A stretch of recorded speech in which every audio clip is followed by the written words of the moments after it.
everyone, Shika Hokan here reporting for the festival. So, this week, well, to be precise, this month, we got some exciting new cars and, well, those are, you probably already see a lot of them been talking about, which is the Lexus LFA, which I'll try to get on it later, but since a lot of people already playing around with that, I'm going to take the one that is less popular, and that is this Rover right here. This is the Rover SD1 Vitesse, and well, looks pretty 80s to be honest, that's for sure. Kinda like it. Not exactly my favorite because they're more crazier 80s car. But today I am going to race this car and well, I already built it for road racing if you haven't noticed that. And well, and when you first got it, you don't actually get this blue color. This is actually a factory color as well, but when you first get the car, you get the black one. And well, not exactly nice to look at. I mean, it's nice, but well, then again, you cannot see the sunroof if I put the blacks, and well, that's just a matter of coloring, I guess. But either way, the emblem right here says Rover, so you can see there. Can we get closer before? Hello. Oh, okay. There we go. That's as close as we can get. So let's talk about the stats for the car before we go. I'm not going to tune the car. Okay, this car counts as retro saloons. So yeah, I mean, well, it is basically a saloon. It has 4 doors, and it is retro because it's from the 80s. So right, in terms of power that I tune, I'm using the stock engine and then tune it up. The power can raise 388 horsepower. I mean, you could get more if you know, try to make the tires thinner, but I don't really recommend that because it's only 205 stock, so you may get into trouble with it. And it has 389 foot-pound of torque, which is pretty hefty. I mean, it's almost almost 1-to-1 ratio between power and torque here, which is really interesting. It weighs 2,645 pounds, which is around 1,000 kilograms. So yeah, it is pretty light. Not as light as the other car, like the AE86 last week that I covered. Well, the weight distribution is 52% to the front, so not bad. It's almost balanced out actually. I really like that. And the displacement is 5 liter, somewhat. But yeah, those are the stats of the car. And for today's race,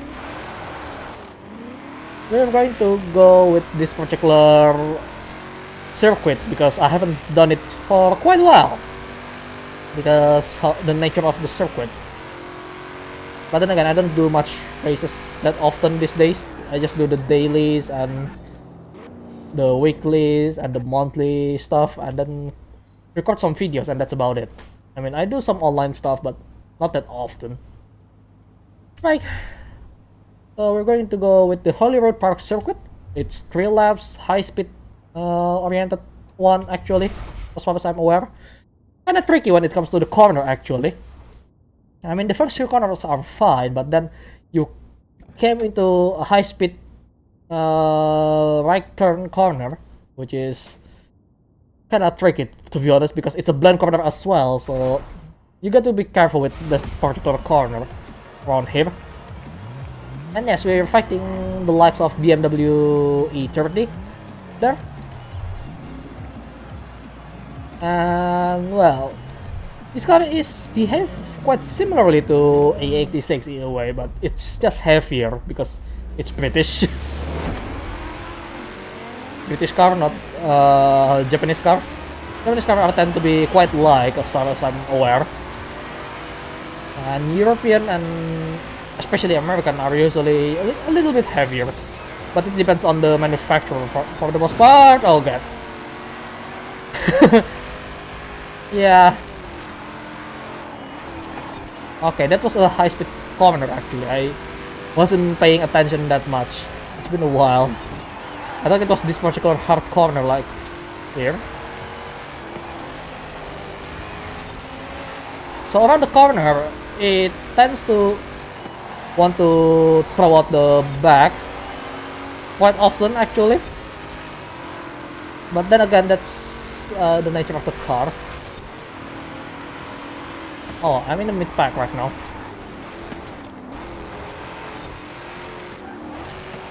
But if you can get over the problem of the oversteer, this car can be worth to drive, I feel. Especially with that engine sound. I do love that, but it's not the fastest car. As you can see, it's kind of struggle against this BMW, I think.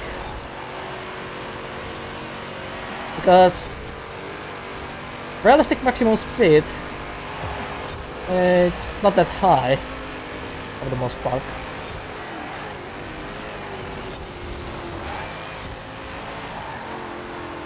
Alright, managed to get through that one. We still have a few more cars on the front. But yeah, it stopped really quickly, that's for sure.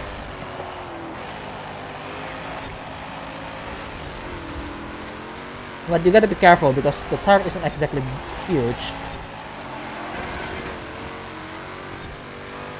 But this car's doing really well, I feel, so far.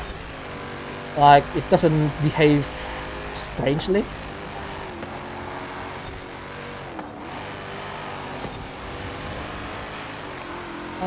We have one more lap. But this is the weakness of the car. It's high speed. Oh, this is the... Oh, yeah. See what I mean? Kinda hard to catch up with them.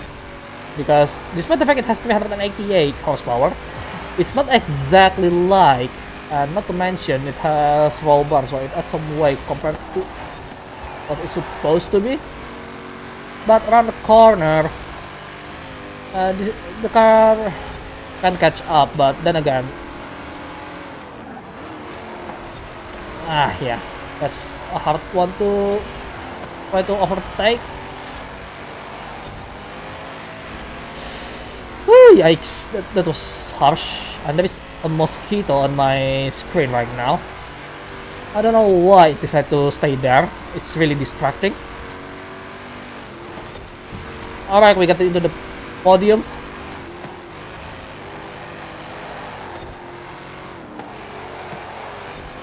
But I think I start to understand how to take that corner. As far as I can, at least. But that particular corner, yeah, high-speed corner isn't exactly the nicest thing for this car because it just want to slide. Okay, looks like we get the podium, not just podium, we get the first place somehow. I'm kind of surprised about it, to be honest. And yeah, the mosquito is gone for now. But this car is kind of nice actually. But I really need to be careful when it comes to cornering because it just want to throw the rear really badly. I mean, then again, my rear is 10mm bigger, so I think that has something to do with it. Alright, welcome to the Princess Street Garden circuit. Well, this is a more handling oriented track, but with some straight line, so it's kind of balanced out here and there a little bit. So let's see how this car do around this particular track.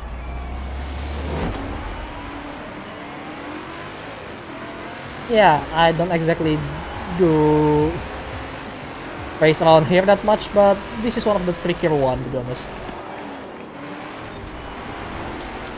Oh yeah, that BMW just oversteered there.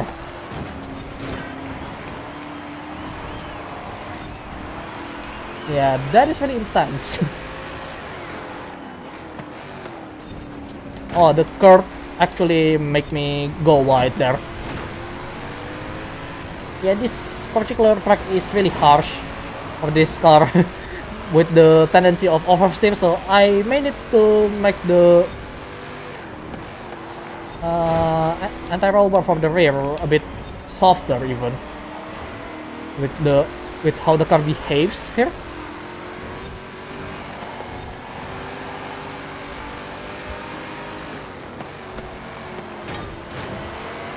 I cannot take the space there. And yes, as you can see, the BMW is just running away now. It's really strong, that car. At least for the AI to use. Because we all know the human won't do as good as AI sometimes. Excuse me, sir? Coming through?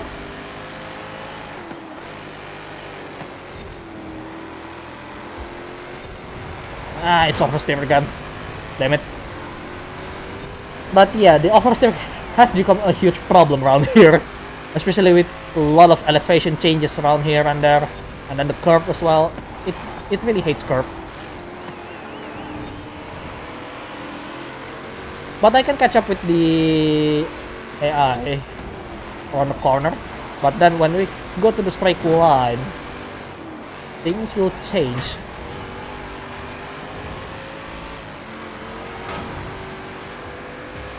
Well, not really.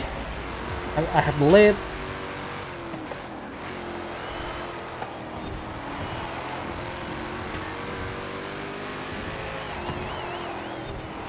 A little bit too tight there. I'm pretty sure if it's real life, I will be spinning out around there.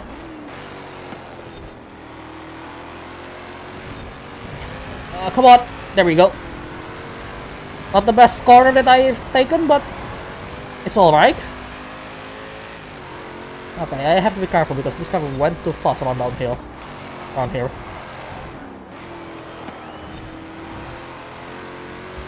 Oh, that is really smooth. I like that move. Ooh, yikes. Okay, I think I went too fast there. Yeah. I believe I am. But it's okay. Nothing went wrong. This car is quite challenging actually. I do like that. It is really satisfying to drive. Like, you can push this car to the limit, but if you push it a little bit further, you'll you know, something bad will happen to you basically. But if you do it correctly, this car is really rewarding. That's for sure. But too bad it's not part of the meta, obviously. Alright, welcome to the Glen Rennock Hillside Sprint. This is our final race for the day. And well, I hope this can show you the weakness of the car, because there is a lot of faster section on this particular route. And well, I think it's the only part that needs handling is actually on at the end. So let's see how this can handle around such track. So I'm pretty sure it won't catch up nicely. I mean, at the beginning, yes, I could keep up with the shifting because it has enough power for accelerating. But then it gets harder because it's a fast track.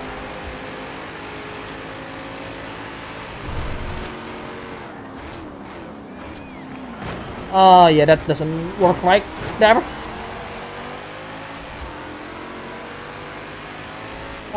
Yeah, I mean, he's not even on my screen before that happened. That's kind of annoying. Yeah, that was my fault actually on that one. But it's okay. No one's really died out there, so that's a good thing.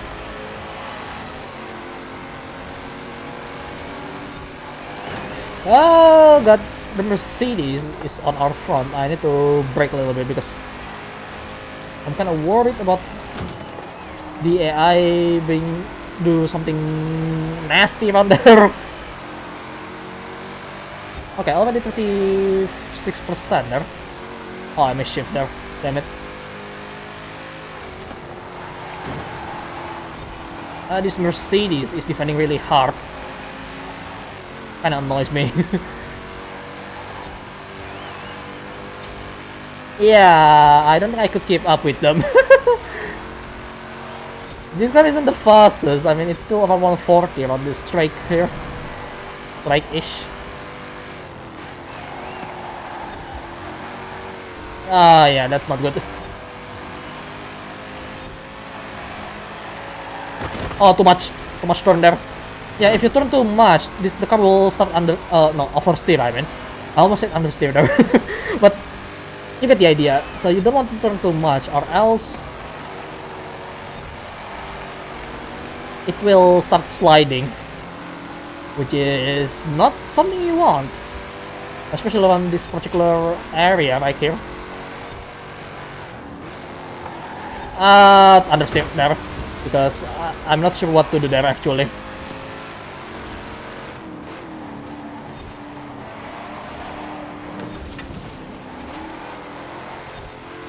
Oh, there we go. Double overtake there. Nice.